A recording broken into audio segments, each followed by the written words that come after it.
우리가 너희 모두로 말미암아 항상 하나님께 감사하며 기도할 때에 너희를 기억함은 너희의 믿음의 역사와 사랑의 수고와 우리 주 예수 그리스도에 대한 소망의 인내를 우리 하나님 아버지 앞에서 끊임없이 기억함이니 하나님의 사랑하심을 받은 형제들아 너희를 택하심을 아노라.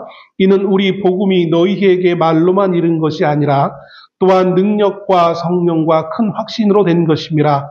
우리가 너희 가운데서 너희를 위하여 어떤 사람이 된 것은 너희가 아는 바와 같으니라. 또 너희는 많은 환난 가운데서 성령의 기쁨으로 말씀을 받아 우리와 주를 본받은 자가 되었으니 그러므로 너희가 마게도냐와 아가야에 있는 모든 믿는 자의 본이 되었느니라. 주의 말씀이 너희에게로부터 마게도냐와 아가야에게만 들릴 뿐 아니라 하나님을 향하는 너희 믿음의 소문이 각처에 퍼졌으므로 우리는 아무 말도 할 것이 없노라. 그들이 우리에 대하여 스스로 말하기를 우리가 어떻게 너희 가운데에 들어갔는지와 너희가 어떻게 우상을 버리고 하나님께로 돌아와서 살아계시고 참되신 하나님을 섬기는지와 또 죽은 자들 가운데서 다시 살리신 그의 아들이 하늘로부터 강림하실 것을 너희가 어떻게 기다리는지를 말하니 이는 장래의 노하심에서 우리를 건지시는 예수시니라. 아멘. 데살로니가서는 전서와 후서로 기록되어 있습니다. 이 데살로니가서는 하나님의 영감에 따라 사도 바울에 의해서 데살로니가에 있는 교회를 향해 보낸 서신인 것을 봅니다.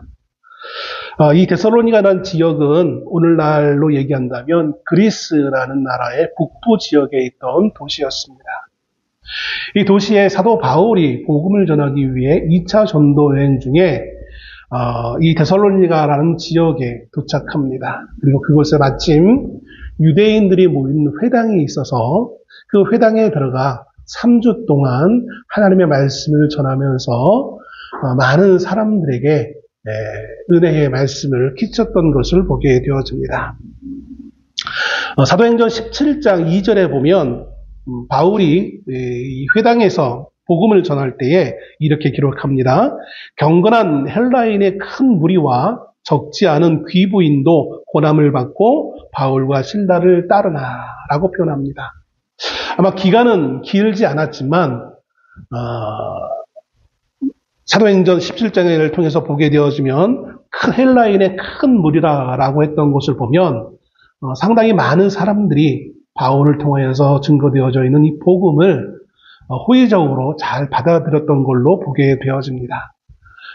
기간은 3주밖에 안 되는 기간, 사실 3주라고 하기도 하지만 매 안식일만 모였으니까 3주 동안에 오늘날로 얘기한다면 아마 어쩌면 예배이기도 하지만 성경 공부라고 할 수 있었을 거예요. 성경 공부를 통하여서 정말 생소했던 복음을 이들은 듣게 되어집니다. 데살로니가라는 지역, 오늘날 그리스도라고 말씀을 드렸던 것을 통해서 유추해 볼 수 있지만 이 지역은 헬라라는 철학이 매우 성행했던 곳입니다. 즉 이것은 단지 철학의 사상뿐만이 아니라 그 사상은 종교라고도 할 수 있었겠죠. 우리가 어렸을 때 우리 가끔 저도 그런 적이 있지만 그리스 로마 신화라는 것을 여러분 들어서 아실 것입니다. 그리스 로마 신화를 보면 참 재미있어요. 여러 가지 많은 재미있는 이야기들이, 에피소드들이 참 많이 나와요. 어렸을 때 시간 가는 줄 모르고 그 책을 읽었던 기억도 납니다. 어떻게 보면 서양 철학의 기본이라고 할 수 있는 헬라 철학에 물들어 있는 그 데살로니가 사람들에게 복음은 매우 낯설고 생소한 것이었을 것입니다. 그럼에도 불구하고 사도행전의 그 기록을 통해서 보면 많은 이들이, 심지어 귀부인들도 복음을 받아들였던 걸로 추측되어집니다. 그러니 그 복음이 전해지고 많은 이들이 사도 바울의 그 말씀에 은혜를 받는 가운데 항상 은혜를 받으면 따라오는 것이 있어요. 뭘까요? 시험이에요. 방해 세력이었어요. 놀랍게도 그 방해 세력은 정부가 아니라, 그건 그리스 로마 사람이 아니라 같은 유대인이었어요. 물론 그들은 복음은 몰랐지만 전통적으로 하나님에 대해서 잘 알고 있던 그 유대인들이 복음을 받아들이고 있던 사람들을 시샘하여서 복음을 전하던 바울에게 해를 끼치기 위해 모의를 합니다. 그래서 바울과 실라는 3주 만에 그 데살로니가에서 나와야만 했어요. 그리고 베레아라는 다른 곳으로 또 가게 되었습니다. 그것을 나오면서 바울 사도 입장에서는 큰 염려가 더 클 수밖에 없었어요. 그 염려는 자신의 목숨을 위협하는 유대인들의 그 칼이 무서운 것이 아니라 비록 3주라는 기간 동안 짧을 수 있다고 할 수도 있고 뭐 길면 길다고 할 수도 있었겠지만 그 기간 동안 알게 되어져 있던 새로 하나님을 믿게 된 남겨진 성도들이었어요. 어떤 분들은 이야기합니다. 성경을 읽으면 읽을수록 무슨 말인지 모른대요. 어려워요. 한글은 한글인데 읽어도 무슨 말을 하는 건지 잘 모를 때가 참 많잖아요. 뭐 쉬운 부분도 있지만 이야기 여러 가지 영웅적인 스토리가 있으면 그거는 쉽게 받아들일 수 있지만 그렇지 못한 것은 너무나 어려워요. 그 어려운 성경을 어떤 이들은 뭐 2년, 3년, 10년, 20년을 믿어도 도무지 성경이 무슨 말인지 모르는 분들도 있다고 하더라고요. 그런데 그 성경은 3주만 배웠어요. 그러니 남겨진 그들이 얼마나 염려스러웠겠어요. 상황 유대인들이 자기 자신의 목숨이 위험해서 도망치는 것이라기보다는 뭐 그런 것도 없지 않을 수 있겠지만 더 문제는 자기가 거기 계속 있으면 다른 새롭게 믿게 된 성도들에게까지 해코지를 할 것 같으니까 바울 입장에서는 그 도시를 나와야만 했던 것이었죠. 늘 그럼에도 불구하고 머릿속에 그렇기 때문에 어쩌면 더 바울의 머릿속에는 남겨진 데살로니가 교인들이 걱정될 수밖에 없었어요. 누군가 좀 말씀을 잘 알고 하나님의 복음을 잘 알고 있는 사람들이 남겨져서 계속해서 거기에서 성경 교육을 복음을 가르치고 예배는 이렇게 드리는 거고 기도는 이렇게 하는 거고 또 성도의 삶은 이렇게 살아가야 되는 거야 라고 가르쳐 줄 수 있으면 얼마나 좋겠어요. 그런데 유대인들이 두 눈을 시퍼렇게 뜨고 감시하고 있으니 어떻게 할 여력이 없었던 것이죠. 그러다가 사도행전 18장에 보면 이렇게 말씀이 있습니다. 바울이 아덴과 고린도, 특히 고린도에서 전도하던 가운데 실라와 디모데가 마게도냐로부터 내려왔다는 사실을 기록한 부분이 있어요. 염려하던 그 바울이 실라와 디모데를 향하여서 부탁했죠. 그 데살로니가 지역에 남겨진 성도들이 어떻게 하고 있는지 좀 돌아보고 그들이 어떤 어려움에 직면하는 상황이 있으면 적절한 조언을 하고 돌아와 달라. 디모데라고 하는 사람이라면 우리가 잘 알다시피 바울의 믿음의 아들이라고 할 수 있는 사람이었잖아요. 또 실라는 2차 전도에 함께 동역했던 사람이었고 그들이 데살로니가를 잘 돌아본 다음에 돌아와서 고린도에서 복음을 전하고 있던 바울에게 데살로니가 교회의 상황을 전해줍니다. 그 전해 듣는 그 소식을 전해 듣고 바울은 안도의 한숨을 아마 쉬었을 것입니다. 그러면서도 너무나 잘 바울이 떠나간 이후에 여전히 그들이 비록 많은 것은 배우진 못했지만 그래도 알고 있는 한도 내에서 여전히 하나님을 잘 믿고 있다라는 소식을 듣고 안도의 한숨을 쉬우면서 그러면서도 안타까움이 있는 거예요. 왜냐하면 좀 더 내가 남아서 더 많은 말씀을 가르쳐줬으면 참 좋았을 텐데 내가 힘이 되어줬으면 참 좋았을 텐데 라는 안타까움이 있었던 거예요. 그래서 그 안도와 안타까운 마음을 담아서 하나님의 영감을 통하여서 보낸 서신이 데살로니가 전서와 후서의 말씀인 것입니다. 그러면서 오늘 본문 우리가 읽은 1장의 말씀에 먼저 사도 바울은 데살로니가 교인들을 향하여서 칭찬의 말을 합니다. 근데 이 칭찬의 말은 그냥 우리가 멀리 떨어져 있으니까 안부를 묻는 말 가운데 그냥 가벼운 칭찬의 말이 아니라 형식적인 칭찬의 말이 아니라 정말로 실라와 디모데를 통하여서 전해들은 데살로니가 교회의 아름다운 모습을 보고 어떻게 보면 거기에 감동했던 것 같아요. 그래서 진심을 담아 데살로니가 교회를 향하여서 칭찬의 말을 아낌없이 기록해서 보냅니다. 그걸 통해서 데살로니가 교회가 바울의 격려를 받고 또 앞으로 이 서신을 통하여 그들이 믿음의 삶을 살아가는데 더 큰 힘을 얻기를 바라는 마음에서 이 데살로니가 전서를 기록하면서 특별히 1장에서 위로의 말을 전해주고 있는 것을 봅니다. 대표적으로 바울은 데살로니가 교인들을 향하여서 이렇게 표현하고 있어요. 너희는 참 본이 되는 교회다라는 거예요. 오늘 본문의 말씀에 보면 모든 사람에게, 모든 믿는 자의 7절 말씀에 마게도냐와 아가야에 있는 모든 믿는 자의 본이 되었다라고 표현하고 있어요. 여러분, 우리가 누군가의 본이 된다는 것은 참 쉽지 않아요. 그죠? 사람들은 처음에는 그래 본받을 만해라고 했다가도 조금만 수틀리면 언제 그랬느냐라고 하면서 조금 어떤 남이 실수만 하게 되어지면 금세 그 실수 때문에 그 사람을 평가하는 데서 박한 평가를 할 때가 참 많아요.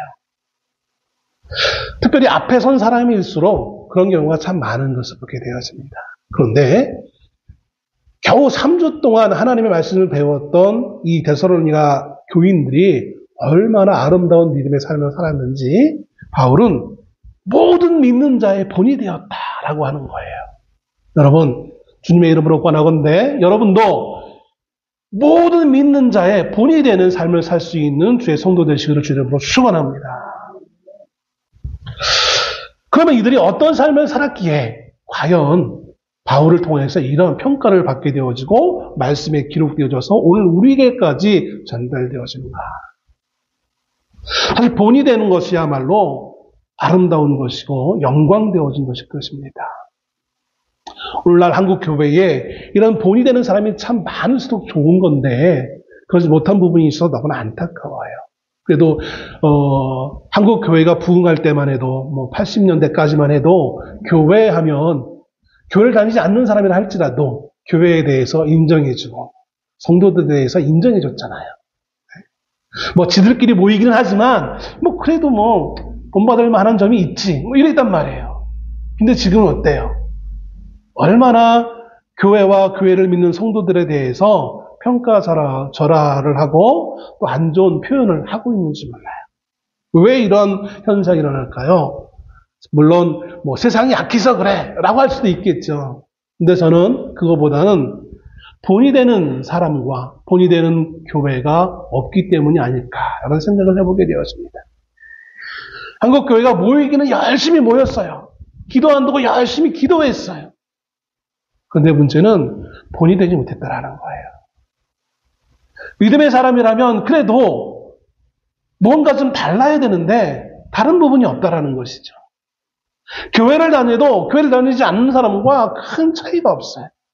그냥 주일 되면 성경책 들고 교회 갔다가 가서 1시간 예배 드린다고 앉아있다 가는 거 그거 외에는 차이가 없는 거예요. 직장에서나 가정에서나 학교에서나 그 어디에서나 예수를 믿으면 뭔가 그래도 본받을 만한 점이 좀 있네라는 평가를 들어야 되는데 그러지 못했다는 거예요. 물론 우리가 누군가에게 좋은 평가를 듣기 위해 예수를 믿는 것은 아니지만 그러나 본이 되는 모습이 있어야 될 줄로 믿습니다. 왜냐하면 우리 주님이 그런 삶을 사셨기 때문인 거예요. 그렇다면 오늘 데살로니가는 어떠한 모습으로 살았기에 모든 믿는 자의 본이 되었다라고 바울은 평가하고 있는 걸까요? 첫째는 믿음의 역사입니다. 3절 말씀에 너희의 믿음의 역사라고 표현합니다. 믿음의 역사라고 기록한 이 말씀, 이게 역사가 뭐야? 믿음은 그렇게 알겠는데 역사는 뭘까? 성경을 좀 쉽게 번역한 표준 세번역이라는 성경에 요 역사라는 단어를 어떻게 번역했나 보니까 믿음의 행위라고 번역했더라고요. 그래서 아마 성도들이 보시기에 이 행위라는 말로서 이해하시면 이해하기가 좀 더 쉬울 것 같아요. 데살로니가 교회 성도들이 본이 된 것은 첫째는 믿음의 행위를 했다라는 거예요. 우리가 믿음과 행위라는 단어를 떠올리면 제일 먼저 우리 특별히 이제 그 장로교인들이 생각하는 것은 믿음과 행위는 마치 동과 서처럼 멀리 떨어져 있는 것처럼 느낄 때가 많아요. 믿음이냐 행위냐 뭐 선택의 기로에 놓여 있는 것처럼 이게 착각하는 경우가 많아요. 왜냐하면 우리는 늘 그렇게 들어왔으니까. 구원은 뭘 받아요? 믿음으로. 구원은 믿음으로 받는다고 우리가 늘 이렇게 세뇌됐으니까 그러면 행위는 뭐지? 항상 믿음과 행위는 정반대에 있는 걸로 생각해요. 이건 신학의 문제예요. 그러나 믿음과 행위는 구원론 입장에서 본다면 그렇게 말할 수도 있겠지만, 그러나 구원론 외에 우리의 삶에 있어서는 믿음과 행위는 항상 함께 가는 거예요. 여러분, 우리가 차를 타고 갈 때 차에 바퀴가 몇 개가 있습니까? 4개 있잖아요, 기본적으로. 아주 큰 차는 더 있겠지만. 그 4개가 있는데 바퀴들이 다 어떻게 있습니까? 배치가 앞에 2개, 뒤에 2개예요. 더 바퀴를 뭐 굳이 그렇게 앞에 4개를 나란히 놓고 가자. 이렇게 하면 어떻게 되겠습니까? 차가 갈 수 있어요? 못 간단 말이에요. 바퀴가 앞에 2개, 뒤에 2개가 있어야 가는 거예요. 마찬가지로 믿음과 행위는 마치 차에 있는 바퀴, 앞에 바퀴, 뒤에 바퀴처럼 나란히 함께 가는 거예요. 구원은 믿음으로 받지만 우리의 성도의 삶에 있어서 중요한 것은 그 구원과 믿음은 항상 함께 가는 거예요. 믿음이란 단지 믿습니다 라고 해서 믿음이 있는 것이 아니라 그 행위가 함께 믿음의 근거한 삶을 살아갈 때에 비로소 그것이 온전한 성도의 삶이 될 수 있다는 것입니다. 우리가 잘 알다시피 이스라엘이 애굽에서 나와서 광야의 삶을 살 때에 이제 3개월 만에 약속의 땅을 바라보면서 이스라엘 백성들이 잠시 멈춥니다. 카데스 바네아라는 지역에 와서 모세가 12명의 정탐꾼을 뽑아서 40일 동안 약속의 땅을 정탐하게 하죠. 12명의 정탐꾼이 40일 동안 그 약속의 땅, 오늘날 이스라엘 땅을 열심히 정탐하고 돌아옵니다. 그리고 와서 모세와 백성들 앞에서 그 결과를 보고합니다. 어떻게 보고했습니까? 그곳에 가서 우리가 정말 정탐해 보니까 정말 적과 꿀이 흐르는 하나님이 말씀하신 것처럼 정말 좋은 곳이더라. 그냥 얘기해요. 우리가 거기서 살면 너무 좋겠더라. 그런데 문제가 있어. 뭡니까? 거기에는 이미 살고 있는 원주민들이 있었어. 근데 그 원주민들은 우리가 보기에 엄청나게 거대해 보였고 더군다나 든든한 성을 쌓고 그들이 살고 있었기 때문에 겨우 애굽에서 도망쳐온 우리 난민, 어떻게 보면 난민이에요. 그죠? 갑자기 불현듯 숫자는 많지만 아무 준비 없이 있다가 갑자기 애굽에서 나왔던 난민들이에요. 우리 입장에서는 거기 글쎄 우리가 거기 들어갈 수 있을까? 네? 들어갈 수 있을까? 이렇게 10명의 사람들이 보고를 합니다. 이 보고가 잘못된 겁니까? 잘못되지 않은 것입니까? 사실을 기반한 것이라 한다면 잘한 보고예요. 잘한 보고예요. 그런데 문제는 이들은 사실만 봤어요. 두 사람이 그와는 정반대되는 보고를 합니다. 앞에 거는 똑같이 보고했지만 뒤에 부분을 첨가하기를 그러나 우리가 들어가면 거기를 능히 정복할 것이다. 왜 두 사람은 다르게 보고했을까요? 왜? 똑같은 상황을 보고 똑같은 것을 경험하고 왔는데 그리고 똑같이 보고를 했는데 마지막 부분만 달라요. 즉 해석만 다른 거예요. 적용만 다른 거예요. 왜 그럴까요? 두 사람에게는 믿음 플러스 믿음의 행위가 따른 거예요. 그 믿음의 행위가 어떻게 비롯되어집니까? 하나님의 약속을 믿었기 때문에 그런 거예요. 그러니까 그 믿었으니까 우리가 들어가기만 하면 되는 거야. 여전히 우리가 들어갈 그 약속의 땅에는 거대한 사람들이 거대한 성 안에 살고 있어. 무기도 우리들보다 훨씬 좋은 무기를 가지고 있었을 거야. 그 사실은 변하지 않아요.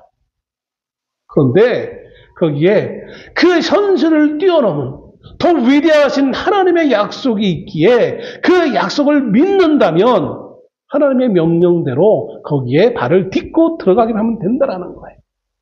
이게 허무맹랑하지 않은 것은 이미 그들은 경험을 했어요. 앞전에서.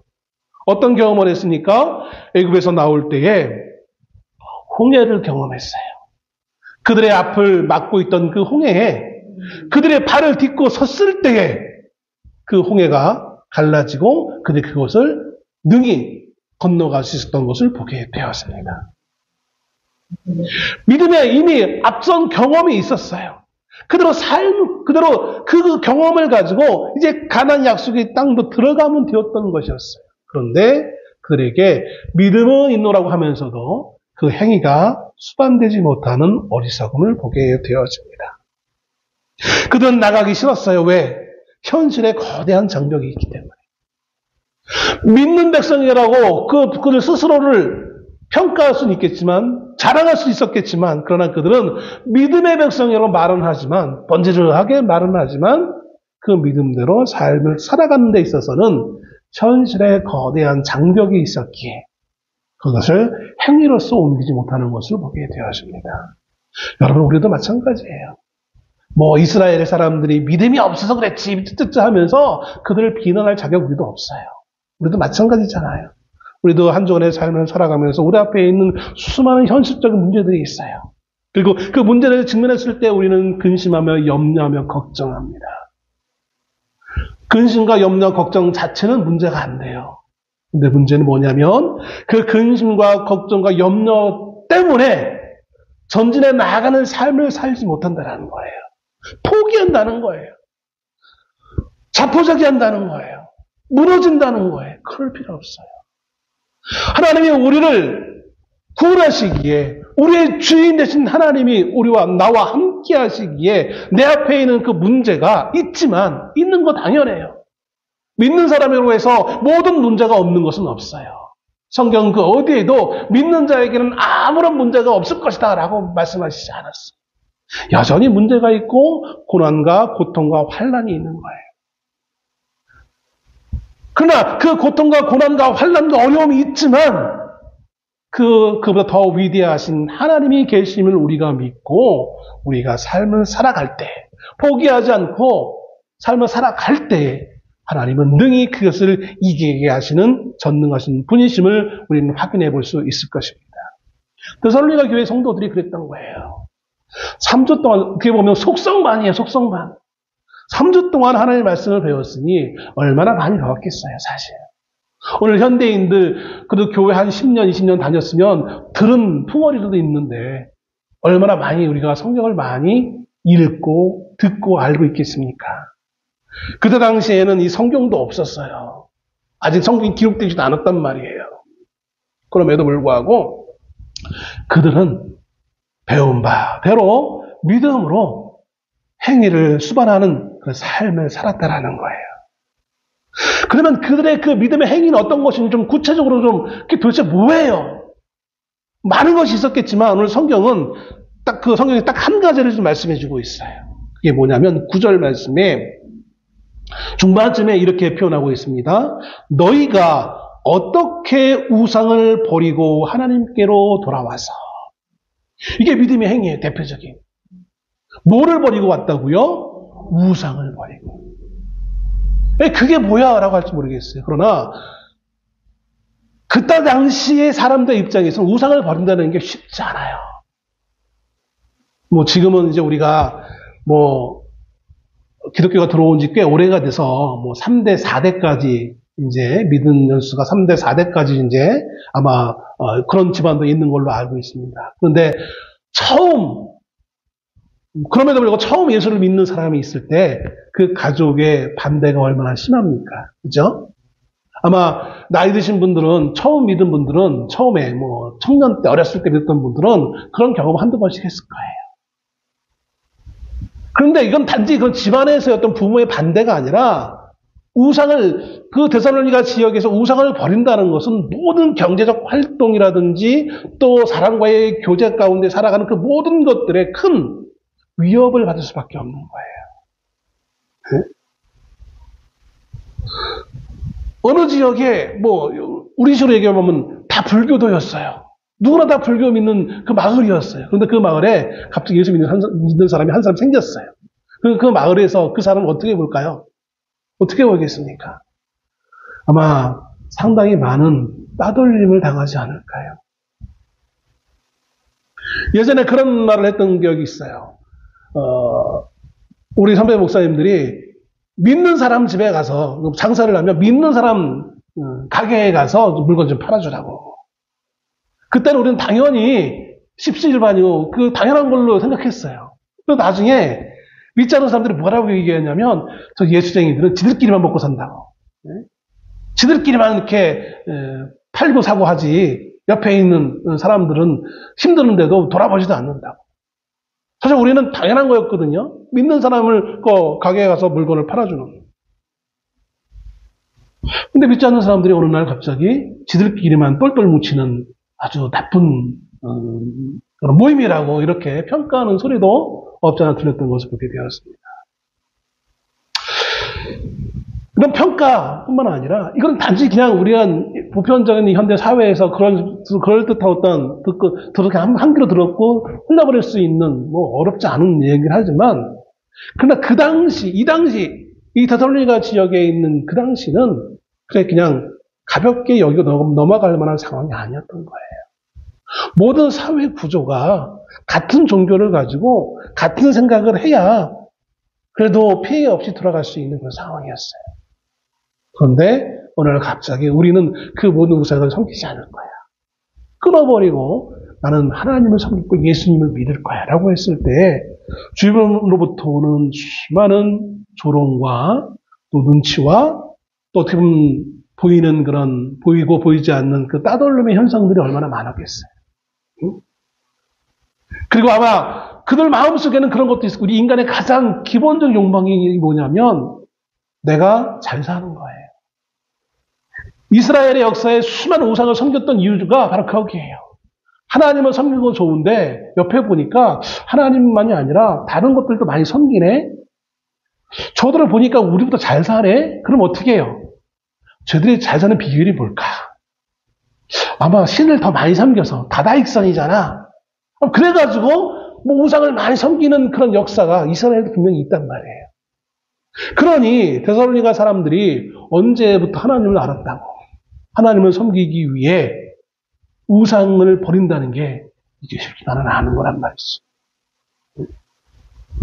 그런데 그들은 하나님을 섬기기 위해 배운 바 믿음대로 자신의 어떤 이해득실을 따지지 않고 과감하게 우상 숭배하는 것을 버리고 하나님께로만 돌아왔다는 거예요. 이거 하나만 놓고도 얼마나 대단한 믿음의 행위가 있는지 몰라요. 여러분 기독교인들도 예전에는 지금은 아니지만 예전에는 전철 같은 거 타면 신문지가 많이 읽힐 때 사람들 신문 보다 뭘 봅니까? 오늘의 운세 보잖아요. 기독교인들도 그 얼마나 많이 봤는지 몰라요. 네? 운세. 왜? 뭐 기분이라도 좀 좋은 말 써있으면 기분이라도 좋지. 뭐 이런 생각 가볍게 생각한단 말이에요. 우리 안에도 얼마나 많은 하나님 외에 다른 곳으로부터 위안을 받으려고 하는 미신적 행위들이 얼마나 많은지 모른단 말이죠. 그런데 이들은 이것을 과감하게 끊었어요. 왜? 믿음 때문에. 두 번째로 이들의 본이 될 모습은 3절에 이어지는 말씀에 보면 이렇게 얘기하고 있습니다. 우리 주 예수 그리스도에 대한 사랑의 수고라고 표현합니다. 믿음의 역사 이후에 두 번째 오는 것은 사랑의 수고예요. 사랑의 수고.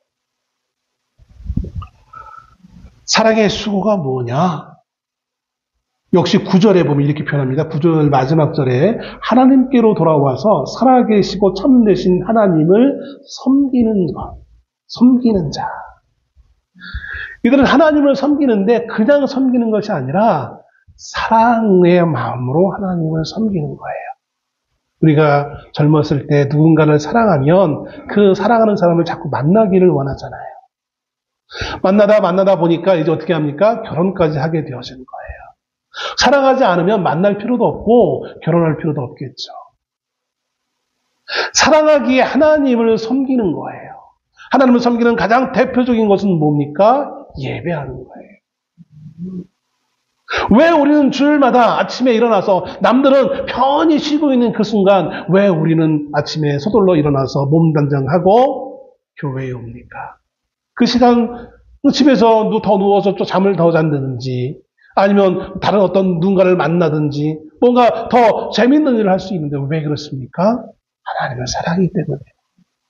그리고 그 사랑에는 반드시 뭐가 있느냐면 대가가 있는 거예요. 내가 하고 싶은 것을 끊어버리고 사랑하는 하나님을 예배하기 위해 오늘 우리는 이 자리에 함께함을 믿습니다. 사랑하는 그분을 만나기 위해 그분을 위해 내 할 수 있는 최선의 정성을 들여 하나님을 예배하는 것. 이게 오늘 우리가 주일마다 하나님을 예배하는 이유인 거예요. 교회 가면 옛날에 그랬잖아요. 교회 가면 그 목사라는 사람이 좋은 말씀을 하더라. 이전에는 뭐 오늘날 같이 뭐 미디어가 발달한 것이 아니니까 뭐 누가 어디 가서 무슨 강의를 들을 수 있는 기회가 많이 없었잖아요. 그래서 저는 재미있는 유머가 없어서 잘 못하지만 어떤 목사님들은 아주 재미있게 유머스럽게 막 재미있는 말 한단 말이에요. 웃기도 하고 어떤 때는 또 눈물을 흘리기도 하고 그런 거 듣기 위해 가는 것이 아니라 사실은 뭡니까? 사랑의 수고를 하기 위해 교회에 가는 거예요. 그래서 예배를 영어로 어떻게 표현합니까? 서비스라고 하는 거예요. 예배는 내가 접대를 받는 게 아니라 내가 하나님께 서비스를 드리는 거예요. 근데 오늘날 이상하게 교회가 내가 접대를 받으려고 하는 그런 위치로 바뀌었어요. 물론 교회에서 성도들을 섬기는 사람들도 있어요. 목사도 있고 여러 가지 안내하는 사람들도 있고 그런 사람들은 성도들을 섬기는 게 맞죠. 그런데 기본적으로 나는 누군가에게 섬김을 받으려고 교회에 오는 것이 아니라 하나님을 섬기기 위해 오는 거예요. 좀 불편해도 뭔가 마음에 들지 않아도 우리는 하나님을 예배하기 위해 주일날 이 아침에 하나님의 전에 모이는 것입니다. 교회 갔더니 김집사 보기 싫어 꼴보기 싫어가지고 난 교회 못 가겠다고. 물론 꼴보기 싫을 수도 있겠죠. 그런데 그것도 사랑의 수고로 덮을 수 있는 그것이 예수님의 마음이에요. 예수님인들 모든 사람이 다 이뻤겠어요? 네? 예수님인들 자기를 십자가에 죽기 위해 내팔려고 하는 그 가룟 유다가 이쁘기만 했겠습니까? 그럼에도 불구하고 그를 사랑으로 그냥 덮어주셨잖아요.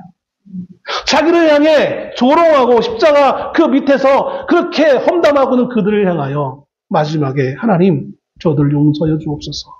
저들은 자기들이 하는 일이 뭔지 모릅니다. 라고 말씀하시지 않았어요. 우리가 배웠는데 어떻게 우리는 그 사랑에 수고하는 것을 그렇게 싫어하는지 몰라요. 그렇잖아요. 교회를 보면 교회 이제 막 나가기 시작하신 분들은 참 잘 사랑해요. 아무것도 모르니까. 그런데 한 10년 다니고 이제 좀 닭으로 하면 중닭이죠. 이제 집사도 고참쯤 되어지고 권사 되어지고 장로 되어지면 대접 받으려고 해요. 여러분 교회는 내가 대접받기 위해 오는 것이 아니라 사랑하기 위해 오는 거예요. 사랑하기. 어떤 분은 사랑을 받지 못했기 때문에 어떻게 사랑하는지 몰라요. 그래서 여러분 우리 예수님의 사랑을 알아야 돼요. 나를 위해 십자가에 죽으신 예수님의 사랑을 기억할 때마다 내가 이러면 안 되지. 예? 나 같은 죄인을 위해 십자가에 죽으신 예수님도 계셨는데 내가 저 사람이 미흡다고 내가 본능의 아주 힘에만 따라 저를 미워하고 저 사람의 것을 빼앗으려고 하고 남 위에 군림하려고 한다면 그것은 예수님의 마음을 전혀 이해하지 못하는 거예요. 더더욱이 교회는 비록 3주간의 말씀의 교육에도 불구하고 사랑에 수고하기를 마다하지 않았습니다. 오늘 우리는 하나님을 만나는 날, 하나님을 사랑하기에 나와야 되는 날, 바쁘다고, 다른 이유가 있다고, 그날을 그냥 하나님 매주마다 나오는데 이번 주 정도는 한 주 정도 쉬어도 되겠죠? 이러면서 안 나오는 경우가 얼마나 많아요. 전도하다 보면 그런 분들 참 수당에 만나요. 옛날에는 학생 때는, 청년 때는 열심히 믿었는데, 주일학교 교사도 하고 성가도도 했는데, 바빠서, 자녀 키우기에 바빠서, 먹고 살기에 바빠서. 여러분, 하나님이 이 전 우주를 통치하시기에 바빠서 우리를 사랑하시는 그 손길을 잠시 거둔다고 생각해 봅시다. 어떤 꼴이 될까요? 어떤 꼴이 될까요? 네? 우리가 알고 있는 욥기서의 욥의 모습이 되는 거예요. 얼마나 많은 원수들이 우리의 삶을 물어뜯기 위해 달려드는지 몰라요. 그나마 하나님이 우리를 사랑하시고 막아주시고 보호하시기에 오늘 그래도 이 모습대로 살아갈 수 있는 거예요. 마지막으로 데살로니가의 본의 모습은 소망의 인내였습니다. 3절에 예수 그리스도에 대한 소망의 인내를 바울이 서신을 통해서 디모데와 실라를 통해 전해들은 이 데살로니가 교인들의 모습은 소망의 인내가 있었다라는 거예요. 그 소망의 인내는 무엇입니까? 예수를 만나고자 하는 소망이었어요. 여러분, 우리는 어떤 소망이 있습니까? 사람마다 각각 다른 소망이 있을 것입니다. 몸이 아프신 분은 내가 건강하기를 소망하기도 하고, 물질적으로 어려우신 분들은 내가 조금 하다못해 로또라도 좀 맞아가지고 이 물질의 이 가난에 허덕이던 내 삶이 좀 펴지기를, 그런 소망이 있을 분도 있어요. 자녀가 결혼하지 못한 부모는 결혼, 또 직장에 취업이 안 되는 청년에게는 직장 취업, 대학을 가야 될, 이제 수능 끝난 지 얼마 안 됐으니까 대학을 진학해야 될 학생들 입장에서는 좋은 대학에 합격하는 거. 여러 가지 각자 다 소망이 있어요. 근데 그 소망은 한시적인 거예요. 우리가 건강해도 성경을 통해서 보면 7, 80이잖아. 요즘은 조금 100세 시대라고 하는데, 조금 더 산들, 우리의 삶은 한계가 있어요. 그쵸? 끝이 있는 거예요. 우리가 부자가 된들 얼마나 부자가 되겠습니까? 부자가 된들, 우리가 삼성의 누구처럼 될 수 있는 수준도 아닐 것이고, 또 부자가 된들 우리가 마음껏 할 수 있는 것 같지만, 또 그런 것 같지도 않아 보여요. 왕이 된들 자기 마음대로 할 수 있습니까? 그렇지 못해요. 우리 가지고 있는 이 땅의 소망은 다 끝이 있는 거예요. 그리고 그것이 채워지는데 우리는 만족하지 못해요. 아무리 재미있는 드라마도 끝날 때가 되면 끝나는 거란 말이에요. 끝나야 되는데 끝나지 않고 더 글을 쓰면 이상한 드라마가 되어지는 경우들은 종종 있어요. 그런데 우리가 궁극적으로 갖게 될 그 소망은 끝이 없는 거예요. 아니, 끝이라기보다는 완성되는 거예요.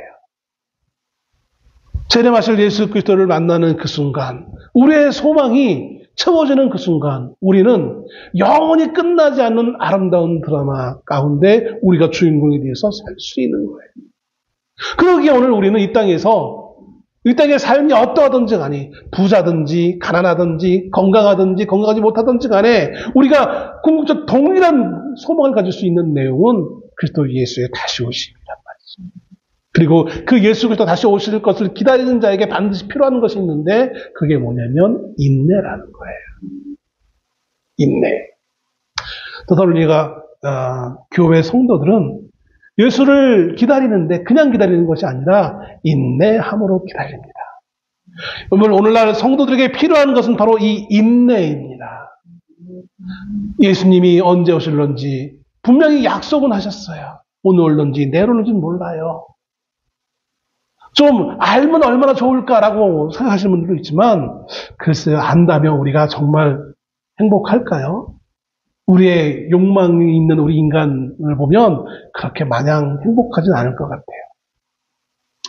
차라리 모르는 순간 예수님이 오셨을 때 우리는 더 깜짝 서프라이즈처럼 우리가 더 기쁨으로 주를 만날 수 있을 것 같아요. 그런데 거기에 반드시 필요한 것은 인내합니다.